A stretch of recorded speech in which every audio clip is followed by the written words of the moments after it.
Bonjour à toutes et à tous, bienvenue en direct sur Grand Lille TV, il est 7h30 en ce vendredi 10 novembre. Bon réveil et bon appétit si vous prenez votre petit déjeuner avec nous, bon courage aussi si vous partez travailler sur les routes. Rien de plus que les ralentissements habituels, ordinaires même serait-on tenté de dire autour de la métropole lilloise.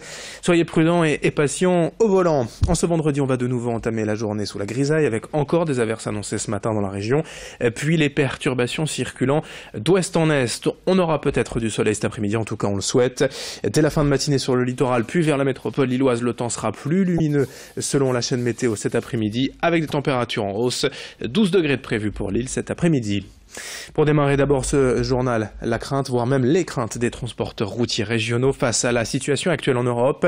Ils étaient tous réunis hier au Vélodrome de Roubaix.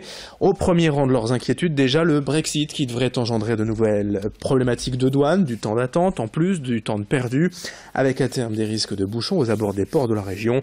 La concurrence des pays de l'Est a également été évoquée, des négociations ayant lieu en ce moment même avec l'Union européenne pour que tous les transporteurs suivent les mêmes règles. Enfin, les entreprises ont tenu à rappeler qu'elles avaient de réelles opportunités d'embauche, des centaines de postes à pourvoir dans la région, mais de vraies difficultés à recruter. Explication au micro de Vincent Vieillard.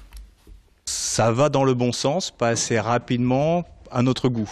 C'est pour ça que nous menons de nombreuses opérations de lobbying à Strasbourg, à Bruxelles, pour accompagner nos politiques pour aller dans ce sens de cette harmonisation. Voilà, simplement, on demande qu'un salarié étranger, européen, mais néanmoins étranger qui vient travailler sur notre territoire ait les mêmes conditions en termes de salaire et de charges que les nôtres. À partir de là, il n'y a pas de souci, on saura se battre. Autre actualité, le rapport statistique du Secours catholique concernant la pauvreté. Et d'abord une confirmation, la région est bien la plus pauvre de France.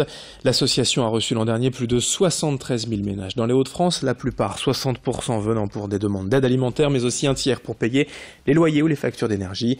Cette année, le Secours catholique a souhaité mettre l'accent sur les préjugés. Une campagne de communication et d'affichage va ainsi être déployée dans le pays pour contredire cette pensée malveillante qui voudrait que les plus démunis soient des profiteurs qui se contentent d'aller d'aide en aide. Ce rapport statistique va être remis à l'État dans l'espoir d'une action publique. Explication au micro de Xavier Silly. Moi, ça a été suite à l'agression de mon mari. On était parti à Lille, il s'est fait agresser à Lille. En 1 heure de temps, j'ai tout perdu. Il a voulu porter secours à une dame âgée qui se faisait agresser pour se faire voler son collier. Il a voulu pourchasser les agresseurs et ils se sont retournés contre lui et ils l'ont tabassé au sol. Il a dû un arrêt très long de travail étant donné que son épaule a été brisée en 3 et il a eu une plaque au niveau du nombril suite à des coups dans le ventre. Tout a dégringolé en 1 heure de temps. Quand c'était la grosse période où j'étais vraiment dans la galère, c'était trouver des aides, essayer de trouver des solutions pour faire les économies, éteindre toutes les lumières, aller dans des vestiaires récupérer des vêtements pour mes enfants, pour Noël des jouets. C'était aller taper à toutes les portes, faire des démarches, aller faire des photocopies.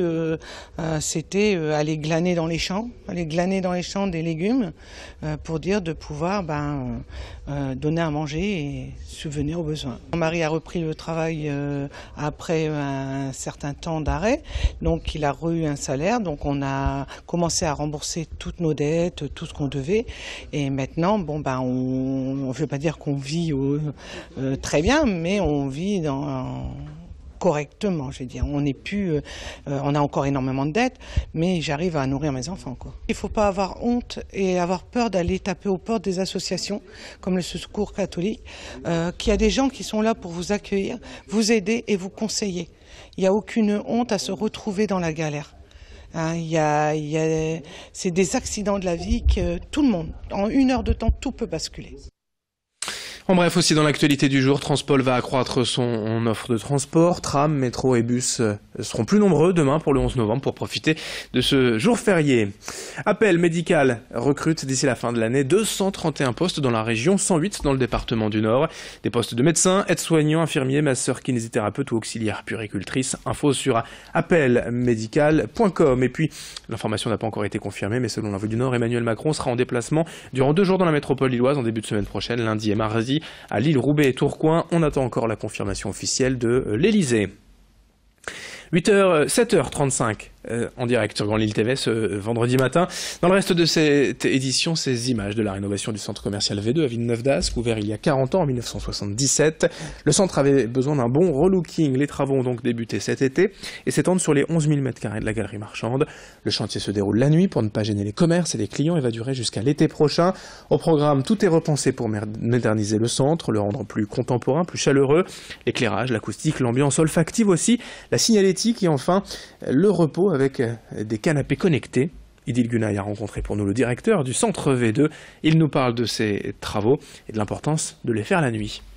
Les équipes travaux en fait arrivent en début de soirée à partir de 22h, 22h30 sur le chantier, mettent en place tous les confinements autour des boutiques pour limiter les nuisances la nuit sur les boutiques, sur les vitrines, limiter les propagations de poussière et après commencent à travailler sur les différents lots, que ce soit le sol, le plafond, les poteaux, j'en passe et des meilleurs. Donc ça se passe toute la nuit et le matin les équipes travaux partent sur les coups de 5h, 6h du matin et nous en exploitation, donc la direction du centre, on reprend le relais après pour nettoyer au maximum le centre commercial et pour faire en sorte que ce soit le plus propre possible pour accueillir nos clients dans de bonnes conditions.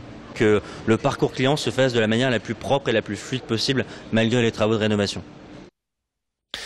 Et puis du sport pour terminer ce journal. D'abord, sachez en football que le match de Ligue 1 interrompu le 29 septembre dernier à Amiens-Lille après l'effondrement d'une barrière de la tribune des supporters lillois sera rejoué finalement. Aucune date n'a pour l'instant été évoquée par la commission de discipline de la Ligue de football professionnel, ni même l'endroit, à savoir si ce sera bien au stade de la Licorne à Amiens. Le LOSC a pris acte de la décision et la respectera. En football donc, l'équipe de France joue ce week-end, ce soir en match amical face au Pays de Galles. Pas de Ligue 1 ni de Ligue 2, 7e tour de la Coupe de France. L'US Neuf accueille le RC Lens. Lille Fives accueille Itancourt. Hasbrook reçoit Quevilly-Rouen. L'Olympique Marc-en-Barœul reçoit Fleury 91. Et l'US Vimy se déplace à Senlis. Il y a également du basket en Pro B. Invaincu pour l'instant, 4 matchs, 4 victoires. Les Lillois du LMBC sont attendus ce soir à domicile face à Blois. En revanche, en volleyball, défaite sévère hier pour le TLM Tourcoing à domicile, 3-0 face à Chaumont en Ligue A. Fin de ce journal donc sur Grand Lille TV, 7h37, on est en direct. Bon réveil à toutes et à tous, bonne journée en notre compagnie. Dans un instant, vos prévisions météo.